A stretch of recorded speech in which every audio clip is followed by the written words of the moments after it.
मंत्री जी, पहले तो आप जीएम और डीआरएम को राजा बना के रखते हैं, एमपी की कोई वैल्यू नहीं। जब वो क्षेत्र जाते हैं तो वो एमपी का रेस्पेक्ट नहीं करते, एमपी को खबर नहीं करते। दूसरा, कंफर्मेशन के लिए आपके ऑफिस में, आपके डीआरएम ऑफिस में दलाल घूमते हैं। एमपी के चिट्ठी की कोई वैल्यू नहीं है, कंफर्मेशन नहीं होता है। आप बोझ बढ़ा दिए आम आदमी पर। आरसीटीसी बड़े रेलवों में खान पान तो दे देती है थोड़ा सा, लेकिन जो गरीब का यहाँ पर लोअर ट्रेन है वहाँ का खान पान बहुत ही गलत है। कंफर्मेशन के बगैर जाने वाला डिब्बा 1 या 2 होता है, 12 डिब्बे हुआ करते थे, अब 1-2 होता है। और दूसरी तरफ 4 आदमी हम ट्रेन में जा रहे हैं, 2 आदमी का कंफर्म हुआ, 2 आदमी का कंफर्म नहीं हुआ। हम पर आप बोझ डाल देते हैं, उसके बाद हमसे पैसा वसूला जाता है, हमारे परिवार को रोक दिया जाता है। आप हमको बताइए ना, कैसा एग्जामिनेशन हुआ, कितना एग्जामिनेशन आपने ली, कितना एसटी एससी ओबीसी? आपने तो आरक्षण को पीछे दरवाजे से बंद कर दिया, एग्जाम बंद करके निजीकरण आपने कर दिया। क्या सरकार की कोई दिलचस्पी? एक तो 11 सालों से रेलवे का एग्जाम नहीं हुआ, खाली भर्ती पड़ा हुआ है, कोई एग्जाम 11 सालों में नहीं हुआ, बैंकिंग की नहीं हुई। आप हमको बताइए ना, कैसा एग्जामिनेशन हुआ? पप्पू यादव जी। मोदी जी, मंत्री जी से पहले आग्रह होगा कि मंत्री जी पहले तो आप जीएम और डीआरएम को राजा बना के रखते हैं, एमपी की कोई वैल्यू नहीं। जब वो क्षेत्र जाते हैं तो वो एमपी का रेस्पेक्ट नहीं करते, एमपी को खबर नहीं करते। और उद्घाटन जब कोई रेलवे शुरू होता है तो वहाँ एमपी का कोई सूद नहीं देता।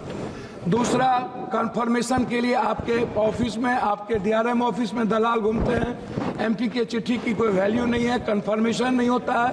और एमपी का सम्मान आपके रेलवे विभाग में कहीं भी नहीं है। आरसीटीसी ट्रेन खान पान में आपने आरसीटीसी को 4 रुपया में जिस कपड़े की धुलाई थी, आरसीटीसी ने उसको 25 रुपया कर दिया। आप बोझ बढ़ा दिए आम आदमी पर।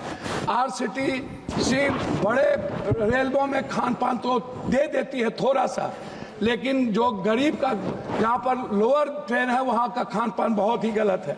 दूसरी तरफ आप महिला डिब्बा पर, आम डिब्बों में आप लगभग डिब्बा नहीं है, लगभग आप आम आदमी के लिए कोई डिब्बा नहीं है। वह कंफर्मेशन के बगैर जाने वाला डिब्बा 1 या 2 होता है, 12 डिब्बे हुआ करते थे, अब 1-2 होता है। गरीब रथ के तरह या कोई जनरल गाड़ी के तरह कोई गाड़ी आपकी नहीं है। वंदे भारत को आप चलाइए, कोई दिक्कत नहीं है। वंदे भारत को आप सभी जगह से कंफर्मेशन करिए, अच्छी बात है, मैं उसका धन्यवाद देता हूं।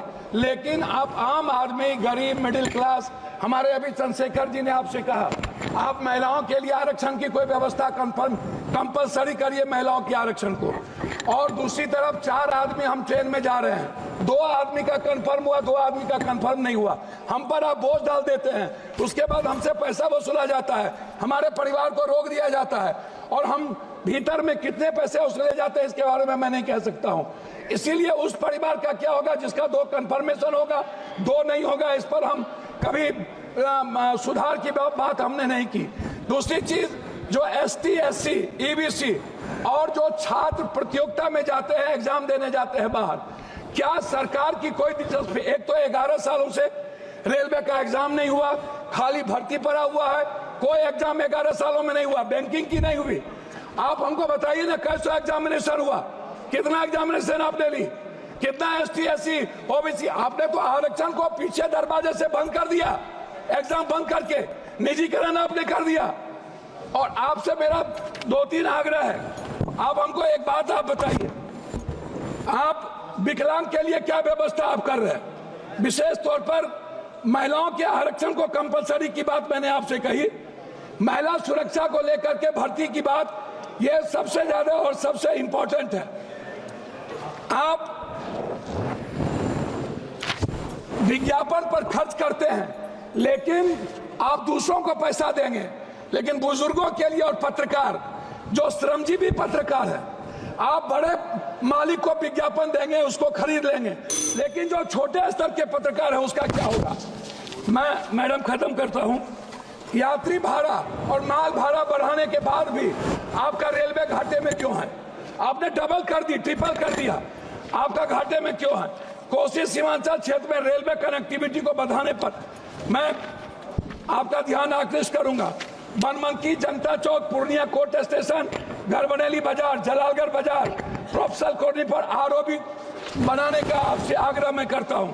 मध्य रेलवे के अधीन सहरसा में रेल मंडल, समस्तीपुर में आजादी के बाद कांग्रेस के रीजन में हुई, सहरसा में एक रेल मंडल की स्थापना में आपसे आग्रह करता हूं कि उस जोन में कोसी सीमांचल के बीच, सुपौल के बीच में एक रेल मंडल होना आवश्यक है। कोसी सीमांचल को जोड़ने वाली कुर्सेला बिहारीगंज, जो 192 करोड़ रुपया दिया गया था, बोर्ड उसको रोक दिया। बिहारीगंज से खुर्दा होते हुए बीरपुर, फिर देवघर से नौगछिया का आपने कर दिया है, सर्वे जारी है।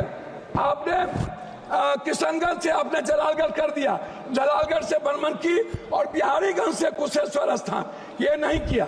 नौगछिया से उदा किशनगंज, मधेपुरा, सिंहेश्वर स्थान, जो मैं एक मिनट, जो शिव की नगरी है, उसको बीरपुर तक जोड़ने की व्यवस्था। एक पूर्णिया कोस्ट स्टेशन में वाशिंग पीठ जो आपने कर दिया है, अभी तक उसका कार्य शुरू नहीं हुआ। कुछ रेलवे को मैं एक आग्रह करना चाहूंगा जी, धन्यवाद है इनको, हृदय की गहराइयों से मैं इनको धन्यवाद देता हूं, लेकिन जलालगढ़ स्वीकृत रेल साहेबगंज नदी पर, मैंने आपको साहेबगंज सीमा मनिहारी साहेबगंज वाया गंगा नदी पर साहेबगंज में पुल, मैं पूर्णिया जंक्शन, बनमनकी और मुरलीगंज, मधेपुरा को रेलवे स्टेशन, मॉडल स्टेशन बनाने का मैं आपसे आग्रह करता हूं। देवघर से रांची रेलवे नहीं है, रांची देवघर से रांची को जोड़ने का मैं आपसे आग्रह करता हूं। जलालगढ़, बनमनकी, बिहारीगंज, कुशेश्वर स्थान होते हुए दरभंगा, आम एक जनरल बोगी 15707, 15708, 15713, 15714, 15909, 15910 को कटिहार से भाया पूर्णिया, बनमनकी, सहरसा चलाया जाए। ये मेरा आपसे आग्रह है। मेरा आग्रह एक बात अंतिम में है आपसे, प्लीज सर, एमपी विपक्ष के भी होते हैं, आप सम्मान करते हैं लेकिन काम नहीं करते। मेरा आग्रह है, हाथ जोड़ के सम्मान कम करिए, क्षेत्र का काम कर दीजिए, और कुर्सेला टू बिहारीगंज 192 करोड़ रुपया मेरा रिलीज कर दीजिए। यही मैं आपसे आग्रह करता हूं, और आरसीटी जो दलाली करता है उसको रोक दीजिए। बहुत बहुत धन्यवाद।